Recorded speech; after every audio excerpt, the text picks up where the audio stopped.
Hi, this is Mike, And this is Kay.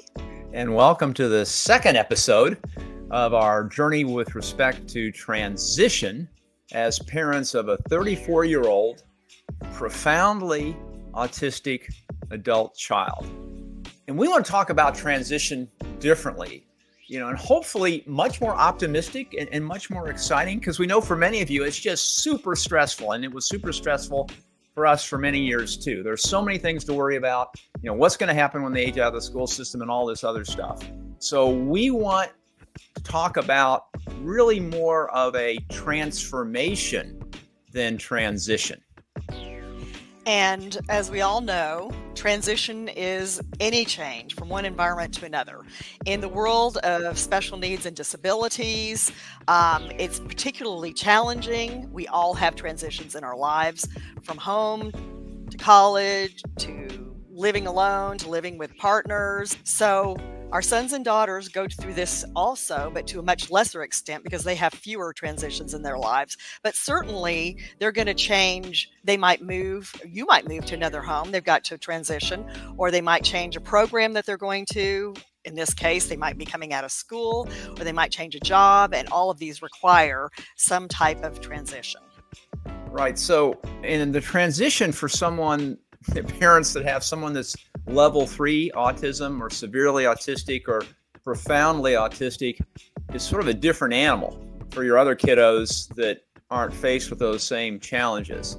So for a special needs student, it's really helping them prepare to leave school and enter adulthood with certain life skills and other things in place. Now, it might work well for students that are verbal and who have minimal behavior issues. But it rarely works well for our kids, the students who have limited or no speech, who have challenging behaviors like pica or aggression, who have other disabilities. And it's very difficult for profoundly autistic students to go through this transition process. So the typical transition process might look like this. Yeah, and so often it may start at the age of 18, but quite honestly, the earlier you start, the better. But let's say you start at 18, so it's typically a 4-year process, at least at school. So you start at 18, and then you age out of the school system at 22. Now, you might attend school from 18 to 22 at a different location than your high school, or it might be in a different classroom, but it's certainly a somewhat different environment than what you're used to and what a student's used to just going through the grades in a normal high school. And the 18-plus programs typically include things like job skills, job training, many employment opportunities, and sometimes job trials, tries different jobs to see what they like or don't like. And generally, the more profoundly autistic students are left out of a lot of these steps and programs. Their communication and behavior, typically gets them classified as unemployable, either by the state workforce, which was our experience in Texas, or they don't qualify for the organized transition to work programs like the GO project in Texas, which again was our situation. Our son did not qualify. So the classification means that the schools have very few options available for this population. And as my son's last special ed teacher said, this population will sadly be transitioning to home. Right. So how is this a good thing, right? They've been in school their entire lives. You've hopefully been getting a fair amount of support in terms of, aids and lower classroom sizes and therapies and programs to get them ready to, quote, enter the real world. And because your son or daughter is level 3 autism, more severe autism, perhaps nonverbal, may have behavior problems, may have seizures, may have pocket behavior, all this other stuff, the school just sort of throws it back in your lap. Well, you know what? Your kid really is unemployable. And so guess what, mom and dad? When they turn 22, they're out of our system and they're transitioning right back to home, where now it's on your back as parents, or if you're the son or daughter or the sibling of a brother or sister who's profoundly autistic, you may be worried about, what's going to happen when mom and dad can no longer take care of them. So it's a real problem that you're now facing. So, as typical parents, you probably now try to seek out services from other government agencies, only to find out that there are these huge waiting lists. These waiting lists, unfortunately, can be scary long. In Texas, for HCS, the wait list is currently around 20 years. So, and other wait lists are decades long. So if you want to know more about wait lists in Texas, we're going to provide a link for those at the end of this podcast, and you can take a look and see what's going on with that. Okay, so 20 years is absolutely obscene, in my opinion. I mean, how in the world are you supposed to wait 20 years for the support and the services that you actually qualify for right now? But maybe you're in a state where the waiting list isn't 20 years. Maybe it's 10 years, or maybe it's 2 years. It's still a waiting list. And so what are you going to do while you wait? Well, you have to tap into other resources. So, of course, some parents tap into private insurance. You might have a lot of money socked away in savings. You may even have a high-paying job. But you're going to need these resources to get the kind of support that your son or daughter was receiving at school. There might be a local government agency that has some amount of discretionary general funds available. But even those funds usually are very small compared to what your total need is going to be to give you that kind of support. And it's very expensive to provide the one-on-one care that's needed for these profoundly autistic individuals. We've estimated that it often exceeds $100,000 a year. So that's just a ballpark number that we use. So even if you have insurance, savings, or a good salary, you often find yourself running out of resources long before you get to the top of these wait lists. So in Texas, by the way, the insurance will run out for ABA therapy when your child becomes an adult. So there are other factors when you're trying to figure all this out and you're trying to put all these resources and funding sources together to run your own program. You have to think about all these little, gotchas, and you've got to be sure you think ahead and mitigate those. Right. Now, you guys may think $100,000 is a whole lot of money, which it is, right? But if your child qualifies for one-on-one care, which our son does, in the state of Texas, if you're on the class system, you can get up to $115,000 thereabouts per year.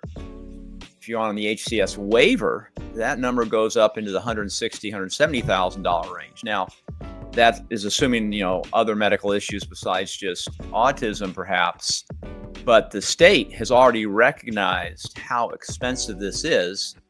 And if you get to the top of the list, at least right now, that's sort of the level of support that you can count on if you have someone that really has multiple disabilities and needs a lot of help.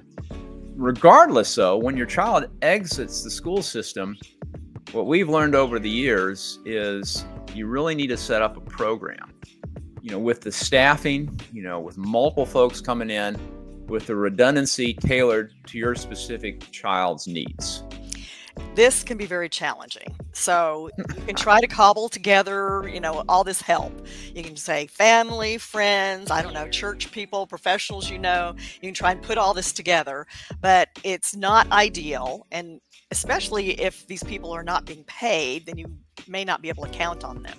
So this is often how transition works. There's this period of hope, followed by one of dismay when you feel like completely overwhelmed by the weight of the future of your child, and you think they're going to be living at home or somewhere else, but without support and programs they need. And now you're thinking, how am I supposed to take care of my child, my profoundly autistic child, for the rest of their life? So we have been on this path probably a lot longer than many of you, since our son is 34. When he was first diagnosed, all the way back in 1990, the incidence was 1 in 10,000. So there weren't very many parents like us that had an autistic child. But what we've learned and what we want to do today and for the next few months in these episodes is change the conversation from one of transition to transformation. And transformation to us means a profound, long-lasting change, a significant, game-changing, long-lasting change that creates a new way of being for your son or daughter, and quite frankly, for you guys too. So you're not burdened with this every day, and you can't go on vacations and can't even go out to eat. Or if you're a brother and sister, all the worry about how am I going to take care of my sibling. So transformation is the type of journey that we've embarked on for our son, and with a few other adult children in the Austin area. And it's a journey that we're going to share with you in the coming months, where we envision some pretty cool stuff. We're kind of thinking about navigating a new model, and our son is going to be part of a program that's in the local community with other adults on the spectrum, some of who are going to be profoundly autistic and some may be a little higher functioning and maybe some in between. And the success and the relationships are going to evolve into this new community living situation where parents partner up and set up a pilot program for a separate home for our adult kids. And so the idea is, and we're part of the way there, so this isn't all just wishful thinking, but each day is going to be filled with a whole lot more than just glorified babysitting, right? They're not just sitting in their room, on the computer playing video games by themselves day after day. That's not what we're talking about. We're talking about learning opportunities, job training, recreational activities. Michael gets outside of our house every single day, 7 days a week, with colleagues going to different places. So these are challenging but enjoyable person-centered planning. It's the result of person-centered planning, challenging and enjoyable activities where we're actually working towards some goals for Michael that we've set based upon where he's at with the help of our BCBA and our staff. The whole idea is to improve their autonomy, their ability to live on their own with less help, and create this environment of collaboration amongst all the therapists and the colleagues so everybody knows what everybody else is doing, while Michael can spend time not just with them, but with other folks that are profoundly autistic too, or maybe a little bit higher functioning. And the thinking is, at the end of the day, he will be a bit tired. Yay. From all the physical activity, which he does get quite a bit, and mental stimulation, which definitely wears him out. But he'll be happy, he'll be smiling, and, in this situation, if he could speak, he would have, stories of a fun day that he had experienced. Now, you're on this journey with us, right? So we're not there yet. As a matter of fact, yesterday, we decided to make an offer on a house in Austin with another couple that has a son like our son. That's going to sort of become the crash pad. So we're going to tell you more about this over the next few months to see how this actually works. But the hope is that on the weekends or whenever you need a break, this is the idea we have, and there's several other sets of parents that are interested in this. This home is going to be a place that Michael's used to going, that the other adult autistic kiddos are used to going to. It's got 4 bedrooms, 3 baths. So there's a place for the staff person to stay overnight.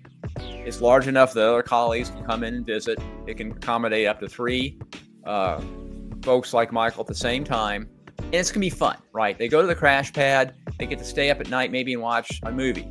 Or when they get up the next day, they leave on Saturday morning and they go to the park or they go to some event. I mean, who knows what, but it's not going to be just this place where they're isolated by themselves over the weekend or when you're out of town for a few days because you want to take a vacation. It's really a place where they're going to hopefully have the kind of experience that someone their age would have anyway if they could live independently, but they can't. So they're going to be, colleagues around them, whether it's a rec therapist or someone else that has training that can do things with them as a group that's super fun, in familiar surroundings so they don't freak out, with familiar staff, and then hopefully some others in this day program and then at night too. So the idea is they learned how to live without us around, without mom and dad.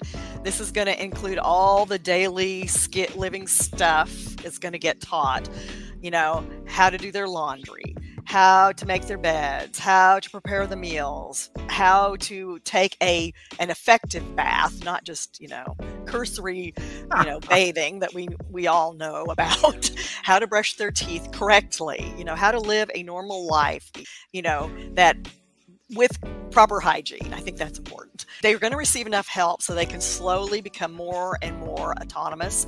And the idea is to teach them to become as independent as possible, but to have as much freedom as they can handle. There's going to be guardrails in place, obviously, because we want to keep them safe. We don't want them taking on too much. My son, if he starts taking on too much, he starts breaking things. And we also don't want them slacking off, which this is really easy. You know, things slide and all of a sudden they're not doing the things that they're capable of. So it's very important to have the guardrail on that end too, so that they're not doing too little. And we're going to share with you guys some of the things we've already learned. So for instance, our son doesn't like to take a shower. So what Kay has done, which is really cool, is she's taken pictures of each step of the shower process. She's laminated them. We have a waterproof magnetic board up inside the shower. So he goes inside the shower and step by step, he follows the pictures. He knows how to shampoo his hair. He knows how to rinse his hair. He knows how to bathe himself, where to bathe himself. He's taking the pictures off the magnetic board and putting them in a waterproof tray inside the shower. And we'll take you through that in more detail at an upcoming episode. But for each one of these challenges, whether it's bathing, whether it's brushing teeth, whether it's getting dressed, whether it's preparing a meal, we've gone down this path and we've done just about everything you can imagine wrong, multiple times wrong. So where we're going, the grand vision is we're going to have a full residential program, right? That's where we're buying this house. That, yeah, for a while, it's going to be the crash pad. But ultimately, the idea is going to be that when we no longer can take care of Michael, right? Or when we're out of town for an extended period because we're going to go see our grandkids, there's going to be a place that he's familiar with, he's used to going to, with staff he's familiar, that take him out in the community every day, whether it's to work, go to an athletic event, go out to eat, just to hang out with buddies, maybe play basketball in the local park. There's something every day, including weekends and holidays, that helps him enjoy life, right? And be challenged by life up to where it's not too frustrating for him, just like any other adult. Now, you can't do this by yourself. We've tried doing things that, quote, weren't a full program, but what we've learned is if you have others that want to be involved, we started a nonprofit. We've hired a BCBA to run it. We have trained staff from the local university that have graduated with advanced degrees, whether it's special ed, kinesiology, whatever, that enjoy this. This is their calling. And there's enough activity because it's not just Michael's program. This is key. It's not just for your kiddo by themselves. It's not sustainable if you do that, right? Well, what happens when the colleagues want some type of career advancement? Well, if they're only taking care of your son or daughter, what are they going to do to grow their career? You lose them. And we've had this problem for years. But if you get enough folks involved in the program, and right now we have 7 kids in the day program through our nonprofit, John 13. Not all of them will necessarily migrate into the residential, and we'll certainly be adding more.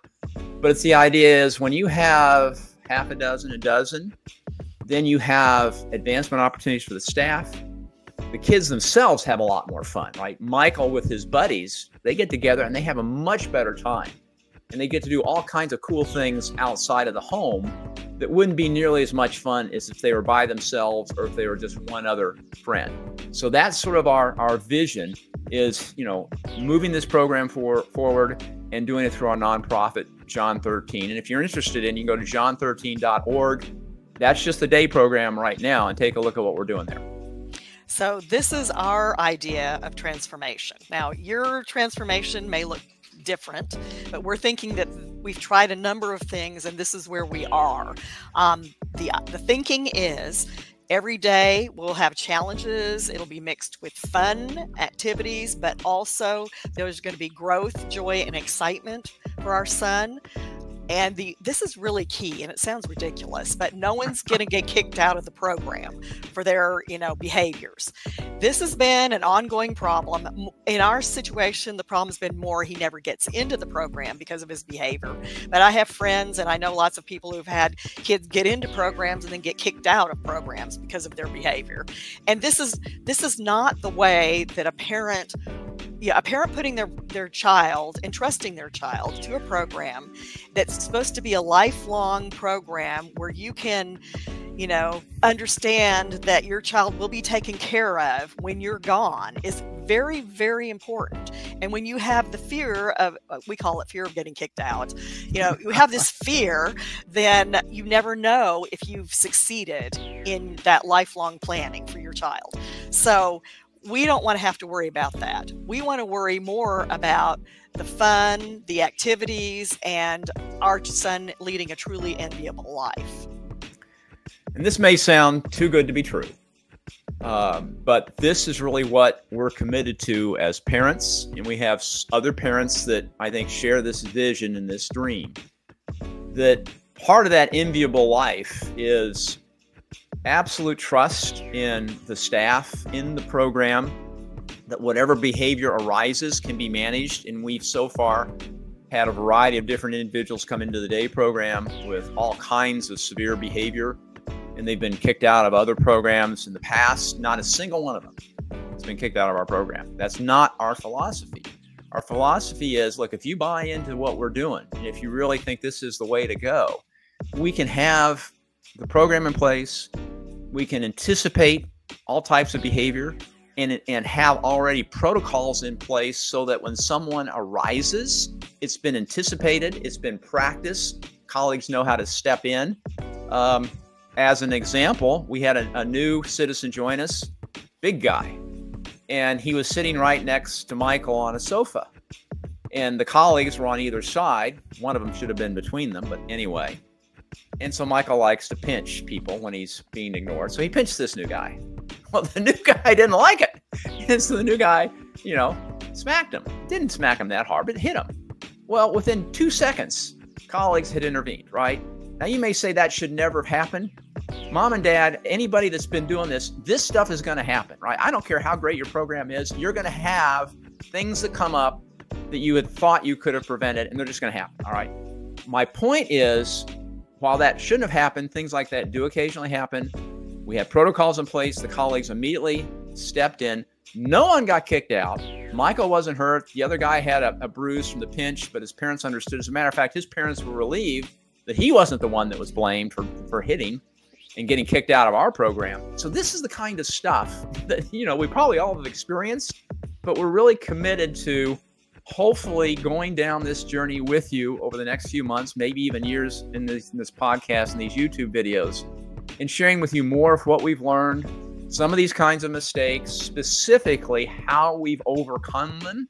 So we've talked in sort of generalities so far. We're going to start getting into some very detailed things, like exactly how do we handle that situation? What are the protocols? How do we accommodate certain behaviors? What does the program actually look like? So please stay tuned. We think this is going to be a fun and exciting journey. It won't always be, super, super positive. We'll probably run into some roadblocks, but we're certainly going to share those with you. And maybe together we can figure out how to navigate this successfully. Thanks for listening in. Bye-bye. Bye-bye.